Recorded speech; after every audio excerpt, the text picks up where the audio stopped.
நவகிரகங்களின் நல்லாசியுடன் அனைவருக்கும் வணக்கம். 2026-27 ஆண்டுக்கான கும்ப லக்னம் ராசியினருக்குண்டான குரு பெயர்ச்சி பலன்களை பார்க்கலாம்.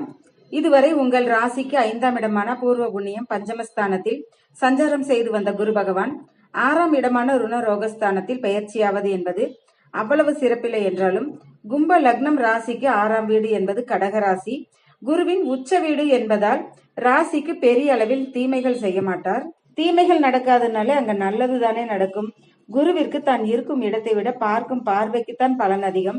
குரு தன் 5, 7, 9ஆம் பார்வையாக ராசிக்கு 2ஆம் இடமான தனம் வாக்கு குடும்பஸ்தானம், 10ஆம் இடமான தொழில் கர்ம ஜீவனஸ்தானம், 12ஆம் இடமான அயன சயன விரயஸ்தானம் ஆகிய இடங்களை பார்ப்பதால் அந்த வீட்டு ஆதிபத்தியம் எல்லாம் புனிதமடைந்து உங்களுக்கு தீமைகளை விட நன்மைகளே அதிகம் நடக்கும்.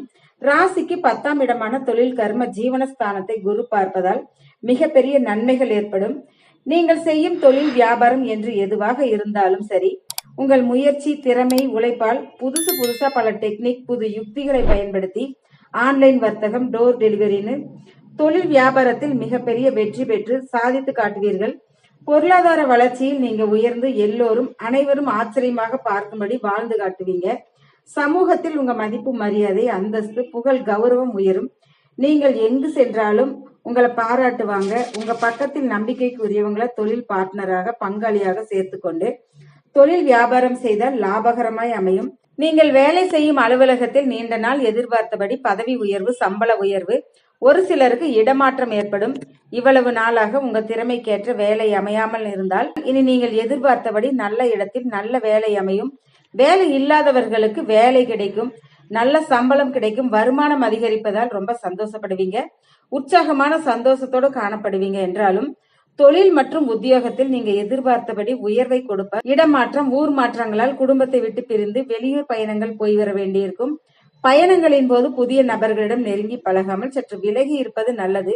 புதுசா தொழில் தொடங்க முயற்சி செய்பவர்களுக்கு தொழிலுக்கு தேவையான பண முதலீடு செய்ய நீங்கள் எதிர்பார்த்த இடத்தில் கேட்ட பண உதவி கிடைக்கும். பெரிய அளவுல கடன் வாங்கி சிக்கலில் மாட்டிக்காமல் பொறுமையா நிதானமா யோசிச்சு செய்யுங்க. தொழில நல்ல வளர்ச்சி ஏற்படும், பொருளாதார முன்னேற்றம் உண்டாகும். அதே மாதிரி உங்க நேர்முக மறைமுக எதிரிகளால் தொல்லைகள் ஏற்படும். சிலருக்கு அரசாங்க அதிகாரிகளிடம் அரசாங்கத்திடம் சாதகமற்ற பலன்கள் ஏற்படும் என்பதால் யாரையும் பகிர்ந்து கொள்ள வேண்டாம். அதே மாதிரி தேவையில்லாம யாரிடம் கடன் வாங்க வேண்டாம். தேவை இருந்தால் யோசிச்சு அளவா கடன் வாங்குங்க. கடனால் அவஸ்தப்படாதீங்க. குரு பகவான் ராசிக்கு விரயஸ்தானமான 12ஆம் இடத்தை பார்ப்பதால் அயன சயன விரயஸ்தானம் வலுப்பெற்று வலுவாக காணப்படுகிறது. 12ஆம் வீட்டை குரு பார்ப்பதால் நிறைய செலவுகள் ஏற்படும். அதுவும் சுப செலவுகளாகத்தான் இருக்கும். குடும்பத்தில் அடிக்கடி ஏதாவது சுப நிகழ்ச்சிகள் நடைபெறும். கல்யாணம், வளைகாப்பு, சீமந்தம், காதுகுத்து, பிறந்த நாள், குழந்தைக்கு பெயர் சூட்டும் விழான்னு குடும்பத்தில் மகிழ்ச்சி களைகட்டும். ராசிக்கு 2ஆம் இடமான தனம் வாக்கு குடும்பஸ்தானத்தை குரு பார்ப்பதால் குடும்பத்தில் அமைதி மகிழ்ச்சி ஆனந்தம் நிம்மதி என குடும்பத்தில் எல்லோரும் ஒன்னா சேர்ந்து ஒற்றுமையா சந்தோஷமா இருப்பீங்க. கணவன் மனைவிக்குள் உள்ள கருத்து வேறுபாட்டை மறந்து ஒற்றுமை ஏற்படும். ஒருத்தருக்கொருத்தர் விட்டு கொடுத்து வாழ்வதால் நன்மை ஏற்படும். விரயஸ்தானத்தை குரு பார்ப்பதால் இடம் வீடு மண்மனைன்னு வாங்கி போடுவீங்க. குடும்பத்தில் இருக்கும் பிரச்சனைகள் தீரும். அதே நேரத்தில் வரவோடு சேர்ந்து செலவும் பல மடங்கு அதிகரிக்கும். வியாதிகள் நீங்கி உடல் ஆரோக்கியம் நன்றாக இருக்கும். நோய் பாதிப்பினால் உடல் ஆரோக்கியம் கெட்டு தூக்கம் வராம, அப்படியே தூக்கம் வந்தாலும் தூங்க முடியாம அவதிப்பட்டவங்களுக்கு உடல் ஆரோக்கியம் பெற்று நல்லா தூக்கம் வரும். நல்ல நிம்மதியான சுகமான தூக்கம் வரும். பங்குச்சந்தை பண பரிவர்த்தனை முதலீட்டாளர்களுக்கு பணம் கொடுக்கல் வாங்கல் எதுவாக இருந்தாலும் சரி, கணக்கு வழக்குகளை முறையாக பராமரித்து வந்தால் நல்லது.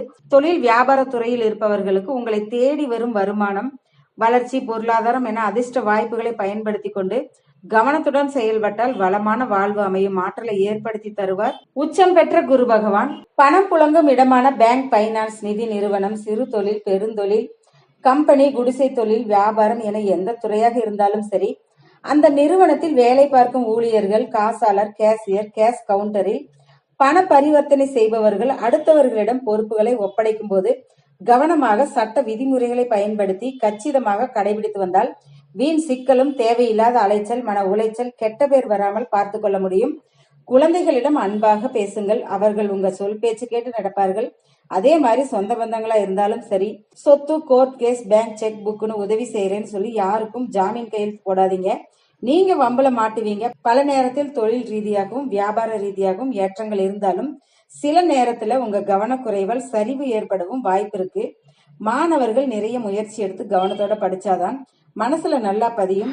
தேர்வு எழுதும் போது சிரமம் இல்லாம பரீட்சை எழுதி நல்ல மதிப்பெண் வாங்குவீங்க. குருபலன் உங்கள் ராசி லக்னத்திற்கு கோச்சாரம் எப்படி இருந்தாலும் உங்களுக்கு கணிக்கப்பட்டிருக்கும் ஜனனகால சுய ஜாதகமும் அதற்கேற்ற விதத்தில் தசா புத்திகளை நடத்த வேண்டும். அப்போதுதான் ஒருமித்த பலன் உங்களை தேடி வந்து சேரும். வங்கியில் பணம் இருந்தும் அதனை எடுத்து அனுபவிக்கும் விதத்தில் உடல் நலம் இல்லாவிட்டால் பலன் கிடைக்காதல்லவா? அதுபோல ஒரு காரியத்தை செயல்படுத்த கோச்சாரமும் ஜனனகால சுய ஜாதகமும் இரண்டும் ஒத்துழைப்பு செய்ய வேண்டும். இதுவரை நான் சொன்ன பலன்கள் விஷயங்கள் உங்கள் வாழ்க்கையுடன் தொடர்பு கொண்டிருந்தால் கமெண்ட் பாக்ஸில் கமெண்ட் பண்ணுங்க. ஏதேனும் சந்தேகம் இருந்தால் அப்பாயின்மெண்ட் வாயிலாக உங்கள் தனிப்பட்ட ஜாதக பலனை கேட்டு தெரிந்து கொள்ளுங்க. மறக்காம சேனலை சப்ஸ்கிரைப் பண்ணுங்க, லைக் பண்ணுங்க, ஷேர் பண்ணுங்க. நன்றி, வணக்கம், வாழ்க வளமுடன்.